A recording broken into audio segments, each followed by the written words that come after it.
नमस्कार दोस्तों, स्वागत है आपका मेरे YouTube चैनल पर जिसमें मैं आपके लिए तरह तरह की कहानियाँ लेकर आती हूँ। आज मैं आपके लिए लेकर आई हूँ मुंशी प्रेमचंद जी द्वारा रचित कहानी दूसरी शादी। जब मैं अपने 4 साल के लड़के रामस्वरूप को गौर से देखता हूँ तो ऐसा मालूम होता है कि उसमें वह भोलापन और आकर्षण नहीं रहा जो 2 साल पहले था। वह मुझे अपने सुर्ख और रंजीदा आँखों से घूरता हुआ नज़र आता है। उसकी इस हालत को देखकर मेरा कलेजा काँप उठता है और मुझे वह वायदा याद आता है जो मैंने 2 साल हुए उसकी माँ के साथ, जबकि वह मृत्यु शैया पर थी, किया था। आदमी इतना स्वार्थी, अपनी इंद्रियों का इतना गुलाम है कि अपने फ़र्ज़ किसी किसी वक्त ही महसूस करता है। उस दिन जबकि डॉक्टर नाउम्मीद हो चुके थे, उसने रोते हुए मुझसे पूछा था, क्या तुम दूसरी शादी कर लोगे? ज़रूर कर लेना। फिर चौंक कर कहा, मेरे राम का क्या बनेगा? उसका ख्याल रखना अगर हो सके तो। मैंने कहा, हाँ हाँ, मैं वादा करता हूँ मैं कभी दूसरी शादी न करूँगा। और रामस्वरूप, तुम उसकी फ़िक्र न करो, क्या तुम अच्छी ना होगी? उसने मेरी तरफ हाथ फेंक दिया, जैसे कहा, लो अलविदा। 2 मिनट बाद दुनिया मेरी आंखों के आगे अंधेरी हो गई। रामस्वरूप बेमाँ का हो गया।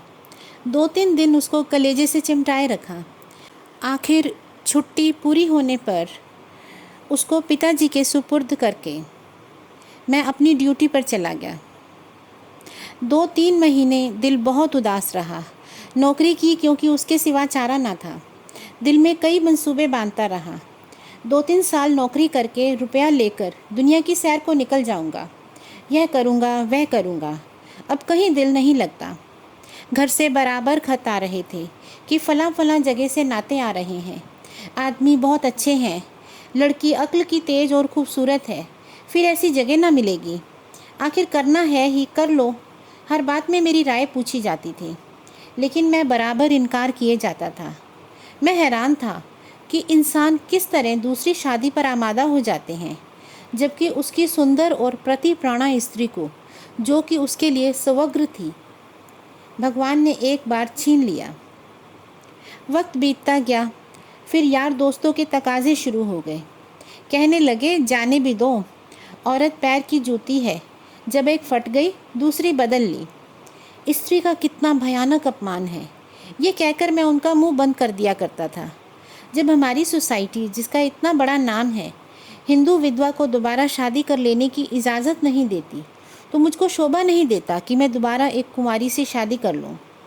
जब तक यह कलंक हमारी कौम से दूर नहीं हो जाता, मैं हरगिज कुंवारी तो क्या, किसी विधवा से भी विवाह ना करूँगा।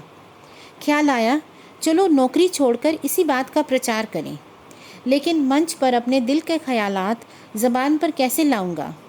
भावनाओं को व्यवहारिक रूप देने में, चरित्र को मजबूत बनाने में, जो कहना उसे करके दिखाने में हम में कितनी कमी है, यह मुझे उस वक्त मालूम हुआ जब 6 माह बाद मैंने एक कुंवारी लड़की से शादी कर ली। घर के सभी लोग खुश थे कि चलो किसी तरह माना। उधर उस दिन मेरी बिरादरी के 2-3 पढ़े लिखे रिश्तेदारों ने डांट बताई, तुम तो कहा करते थे मैं बेवा से ही शादी करूँगा, लंबा चौड़ा व्याख्यान दिया करते थे। अब ये तमाम बातें किधर गईं? तुमने तो एक उदाहरण भी न रखा जिस पर हम चल सकते। मुझ पर जैसे घड़ों पानी फिर गया। आंखें खुल गईं। जवानी के जोश में क्या कर गुजरा। पुरानी भावनाएं फिर उभर आईं और आज भी मैं उन्हीं विचारों में डूबा हुआ हूँ। सोचा था नौकर लड़के को नहीं संभाल सकता, औरतें ही इस काम के लिए ठीक हैं। ब्याह कर लेने पर जब औरत घर में आएगी तो रामस्वरूप को अपने पास रख लूँगा और उसका खासा ख्याल रखूँगा। लेकिन वह सब कुछ गलत अक्षर की तरह मिट गया। रामस्वरूप को आज फिर वापस पिताजी के पास गांव भेजने को मजबूर हूँ। क्यों? यह बात किसी से छिपी नहीं है। औरत का अपने सौतेले बेटे से प्यार करना एक असंभव बात है। ब्याह के मौके पर सुना था लड़की बड़ी नेक है, स्वजनों का खास ख्याल रखेगी, अपने बेटे की तरह मेरे बेटे को पालेगी। लेकिन सब झूठ। औरत चाहे कितनी नेक दिल हो, वह कभी अपने सौतेले बच्चे से प्यार नहीं कर सकती।